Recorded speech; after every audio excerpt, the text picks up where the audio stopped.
बनस'नि 30 बोसोरारि जथुम्मा लोगोसे सेथि ट्राइबेल कनक्लेभ बेयो सानथामनि हाबाफारिजों नैबे जांख्रिखां फोथाराव दिनै जागायबाय बे बुब्लियाव मा फोरमायगोन?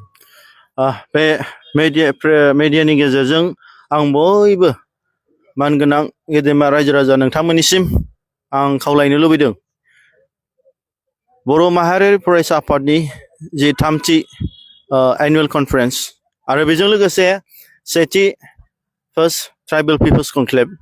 बे हाबाफारिया दिनैनिफ्राय जागायनो हमबाय। दा गिबियै 25 मार्च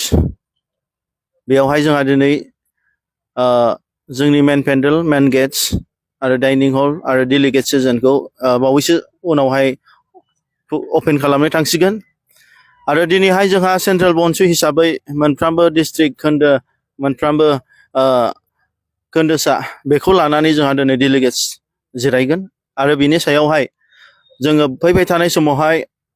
बर' हारिनि थामोनथा रैखाथि आरो बर' हारिनि देरसिन सिमां आलादा रायजो सोरजिनायनि सायाव जों गुवारै सावरायगोन आरो बेजों लोगोसे जोंहा बिश्वनाथ आरो सनितपुर जिल्लानि जि बर' माहारि फरायसा आफाद दानाय बेखौ एक्सटेनसन एबा जों फुवारनायनि बे हाबाफारिखौ लागोन आरो बेजों लोगोसे जोंहा गुवाहाटि आरो बेजों लोगोसे शिलं बे इउनिटखौबो दिनै दानाय जागोन आरो बे हाबाफारि बादियै गाबोननि 26 मोनायाव 26आव जोंहा गासैबो नर्थ इस्टनि जोंनि ट्राइबेल माहारिनि मोनफ्रोमबो फरायसा आफाद बिथांमोननि दैदेनगिरिफ्रा गाबोन जोंहा सेमिनार मोनसे जिरायगोन आरो बे हाबाफारियाव गासै 21टा ट्राइबेल स्टुडेन्टसनि लिडार्स बिथांमोना नुजाफैगोन आरो बेयावहाय जोंहा फैबाय थानाय समाव जोंनि बर'फोरनि जेंना आरो गासैबो ट्राइबेलफोरनि जेंना गासैखौबो लानानै जोङो गासैबो इउनाइटेडलि मोनफ्रोमबो ट्राइबेल फरायसाफोरजों जों गुवारै सावरायनानै फैबाय थानाय समावहाय बर'फोरनि रैखाथि थामोनथा आरो गासैबो ट्राइबेल जोंनि नर्थ इस्टनि माहारिफोरनि थामोनथा रैखाथिनि थाखाय जों मोनसे हाबाफारि लानाय जागोन आरो बे हाबाफारिखौ गाबोननि सेमिनार एबा डेलिगेट्सनि गेजेरजोंनो जों थिरांथा लानाय जागोन। जेरै जोंहा इउरपआव नुयो नेट' नर्थ एटलान्टिक ट्रिटि अर्गानाइजेसन बेयावहाय गोबां इउरपियान नेशन्स बिथांमोना दिनै इउनाइटेडलि मोनसे माने इउनाइटेड फ्रन्ट हिसाबै बिथांमोना स्टेन्ड जायो। बेवहाय बिथांमोननि कालचार बिथांमोननि पलिटिकेल राइट्स राजनितिक अधिकार बिथांमोननि हा हुनि अधिकार आरो बिथांमोननि हादोरनि जि रैखाथि थामोनथानि थाखाय बिथांमोनहा बिनि थ्रुयै बिथांमोना खामानि मावो। दा बिदिनो जोंहाबो दिनै बर' हारि हिसाबै जों हारसिङै जुजिब्लाबो दिनैहाय जोंनि बिरोधि बिथांमोनहा बर'फोरनि जि जुजिनाय आरो बर'फोरनि जि हास्थायनायखौ बिथांमोना दिनै नाख्रेबाय थादों। दा दिनैनि समाव बर'हा रावबो गैया। बर'फोरनि गेजेराव मोनफ्रोमबो आफाद एबा दैदेनगिरिफ्रा दिनै गावबा गाव राजनितिक मुलाम्फानि थाखाय दिनै बिथांमोना फारसा-फारसि जाबाय। दिनै आलादा रायजो जि बर'फोरनि देरसिन सिमां बड'लेण्ड रायजो सोरजिनायाव दिनै रावबो दिनै गुरुत्व गैलिया ध्यान गैलिया। नाथाय जोंहा दिनै यां जेनेरेशन्सफ्रा दिनै फैनानै बेखौनो जों जि जागायजेननाय हाबाफारि बेखौ जों जाफुंसार होनो थाखाय जों दिनै जानजि खाफ्रादों। गतिके दिनै बर' हारिनि गेजेरावहाय दिनै बनसुनि जि आलादा रायजो सिमां नुनायखौ दिनै बेखौबो दिनै बै जोंनि बिरोधिफोरनि थुनलायनायाव बिथांमोना दिनै जोंखौ होबथादों एबा दिनै फोजोबनो दिनै आखायाव लादों। गतिके बिनि थाखायनो जोङो बनसुआ जि हायो जोंनि रायजो राजाखौ लानानै जों आवगायगोन। नाथाय एबार जोङो गोदानै जोङो खायदा आरो कौशलनि गेजेरजों गुबुन गुबुन ट्राइबेल माहारिफोरनि फरायसा आफादनि दैदेनगिरि आरो बिथांमोननि जाथिनि दैदेनगिरि बिथांमोनखौ जोङो जोंनि बनसुनि जि आलादा रायजो सोरजिनायनि जि सिमां बेखौ जाफुंसार होनो थाखाय बिथांमोननि सहाय आरो मदद लानो थाखाय नैबे फार्स्ट ट्राइबेल पिपल्स कनक्लेभखौ जों दिनै लानाय जादों आरो बेयो जारिमिनारि बर'फोरनि गेजेराव जाय थांनाय समावहाय बर'फोरा दिनै दैदेनगिरिफ्रा सोमावसारदोंमोन नाथाय इनक्लुसिभ पलिसिखौ लानो हायाखै। नाथाय बनसुआ दिनै बेखौ लानानै बर'फोरनि देरसिन सिमां आलादा रायजो सोरजिनायखौ दिनै जाफुंसार होगोन आरो बिदिनो 27आवहाय जोंहा गेवलां अपेन सेसन दं आरो बे अपेन सेसनावहाय जोंनि बर' हारिनि जे सोमावसारनायखौ मोजां मोनग्रा दिनै बिल प्रदेश बिग्रा आलादा रायजो दिनै राजस्थान मध्य प्रदेश बेफोराव बिथांमोना दिनै आलादा रायजो बिल ट्राइबेल माहारिफोरा जि बिदों बिथांमोननि MP मानगोनां राजकुमार राउत बिथाङाबो दिनै भारतनि बिथाङा लक सभानि सासे एमपि बिथाङाबो फैगासिनो दङ आरो जोंनि बे हाबाफारियाव बाहागो लागोन जगदान होगोन जिहेतु बिथांमोनाबो सोमावसारदों जोंनि सोमावसारनायखौ बिथांमोना दिनै फोथांनो थाखाय जोंनि बे बनसुनि एबा पोस्ट ट्राइबेल पिपल्स कनक्लेभआव बिथांमोना बाहागो लाफैगोन आरो बेजों लोगोसे बिथांनिनो एमएलए मध्य प्रदेशनि बिल प्रदेश बिग्रा बिल ट्राइब्सनि सासे एमएलए बिथाङाबो जोंनि गेजेराव बाहागो लानो फैगासिनो दङ आरो बिदिजों लोगोसे जोंहा जोंनि आसामनिनो गोबां ट्राइबेल नेताफोर जेरै गुवाहाटी हाइकर्टनि मानगोनां एडभकेट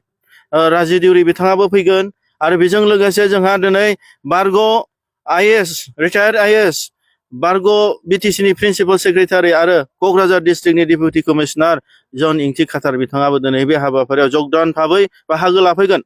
दिनैहाय जोंनि बे हाबाफारियावहाय मोनफ्रोमबो ट्राइबेलनि नेताफ्रा दिनै बड'लेण्ड रायजो जानांगौनि थाखाय बिथांमोनहा अलरेडि जोंनि सायाव सलिडारिटि दं आरो जों डिप्ल'मेटिकेलि बिथांमोनजों सावरायनायनि गेजेरजों दिनैनि नैबे हाबाफारिखौ लानाय मोनसे मोगथां महर आरो बनसुनि बेबो गिदिरथार मोनसे जोंनि साक्सेस होननानै जों साननानै लादों आरो बेनि गेजेरावहाय जिहेतु बनसुनि जि दैदेननाय बे दैदेननायखौ मोजां मोननानै दिनै गोबां ट्राइबेलफ्रा जोंनि गेजेराव मोनसे जोंजों कमिउनिकेसन जों सावरायदों जोंनि ट्राइबेलफोरनि फैबाय थानाय समनि जिथु ट्राइबेलफोरनि इस्यु बे इस्युनि सायावहाय जोंहा माबा मोनसे स्टेप लानानै जों इउनाइटेडलि जों आवाज होनो जिहेतु जों मोनसे हारि हिसाबै जों आवाज होयोबा दिल्लीया खोनासङा गतिके दिल्लीखौ खोनासंहोनो थाखाय जों इउनाइटेड फ्रन्ट हिसाबै जों खौसेयै खामानि मावनो थाखाय नैबे ट्राइबेल पिपल्स कनक्लेभखौ जों जारिमिनारि हिसाबै जोंनिनो बे बर'फोरनिनो जोनोम बर'फोरनिनो हादोर जोंनि बड'लेण्ड रायजोआव जों बेखौ बानायनाय जादों आरो बेजों लोगोसे जोंनिया मानगोनां मेघालयानि चिफ मिनिस्टार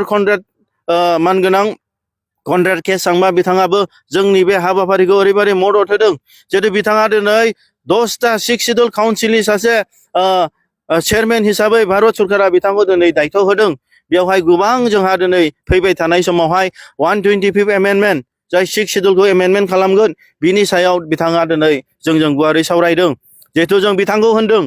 जे जोंहा दिनै गोबां ट्राइबेल 6 सिडुलनि जि समस्या जोंहाबो समस्या दं नाथाय बै समस्याया दिनै जोंहा गिदिरथार बांसिन जोंहा गिनांगौ दं होननानै बिथांखौ जों खावलायहैदों मानो होनोब्ला जोंहा 2020नि गेजेराव जितु बिटिआर एग्रिमेन्ट मोनबाय बे एग्रिमेन्टनि गेजेरजों जोंहा माखासे पावार एन्ड फांसन माखासे डिपार्टमेन्टफ्रा लांजोब्बाय दिनै जोंहा बोसोरबा जाबाय खुनु रिक्रुटमेन्ट पलिसि गैया दिनै आसामा दिनै बोसोरबानि गेजेराव गोबां पस्ट क्रिएट खालामनानै होबाय नाथाय जोंनि बे बिटिसि 6 सिडुल एरियायावहाय दिनै बोसोरबानि गेजेराव खुनु पस्ट क्रिएसन जायाखै 3000नि बारा पस्टआ दिनै खालि जानानै दं नाथाय जोंनि बे खालि जानाय पस्टआवहाय बिथांमोना आसामाव रिक्रुट खालामनानै जोंनाव फाथायहरदों एबा दिनै अबजेक्सन खालामनायनि उनाव बिथांमोना डाइरेक्ट रिक्रुट खालामालासिनो बिथांमोना ट्रान्सफार हरदों बे हाबाफारिखौ दिनै नन ट्राइबेलफ्रा मावगासिनो होननानै जों गुवारै सावरायदों नाथाय बिथाङा जोंनि बे समस्याखौ मिन्थिनानै जिहेथु जोंखौ खावलायदों जिहेतु नोंसोर 6 सिडुलनि ट्राइबेल फरायसाफ्रा ज' जानानै मोनसे सिद्धान्त ला बे सिद्धान्त लानाया जाहैबाय दिल्लीयाव थांनानै सावरायनायनि पलिसि बेखौ आङो दिनै नोंसोरखौ मदद होगोन आं सहाय होगोन आरो हम मिनिस्टारखौ लोगो हमनो थाखाय आं नोंसोरजों गसंगोन ट्राइबेल आं सासे चिफ मिनिस्टार हिसाबै बर'फोरनि नोंसिनि गोबाव सम नांनायखौ आं दिनै गोसो गोरबोजों फोथायदों आरो नोंथांमोननि जानानै आं जेब्लायबो सिन्ता खालामो मानो होनबा जों गार' आरो बर' बिदा फंबाय होननानै बिथांमोना गोसो गोरबोजों जोंनि जि बनसुनि सोमावसारनाय जि बनसुनि थांखि बिथाङा जेब्लायबो जोंजों दं होननानै जोंनि गेजेराव बिथांमोना आशीर्बाद हरदों दा बेनि थाखायनो आं बुंदों दिनैनि बे जोंनि बे बर' माहारियारि फरायसा आफादनि 3rd एनुवेल कनफारेन्स आरो पोस्ट जारिमिनारि ट्राइबेल पिपल्स कनक्लेभ बे हाबाफारियाव आं मानगोनां गेदेमा रायजो राजा नोंथांमोनखौ बे मिडियानि गेजेरजोंनो खावलायहरदों जे नोंथांमोनाबो गुबुन गुबुन ट्राइबेलफोर बादि जितु बनसुनि जि दैदेननाय जि आलादा रायजो सोरजिनायनि जि थांखि बेखौहाय बिथांमोन बादि दोलोर माने ज'यै फैनानै सहाय होफैनो थाखाय आरो जोंनि बे हाबाफारियाव मैखोमै बाहागो लानो थाखाय आं नोंथांमोनखौ गुरैयैनो खावलायहरनाय थाबाय गोजोन्थों।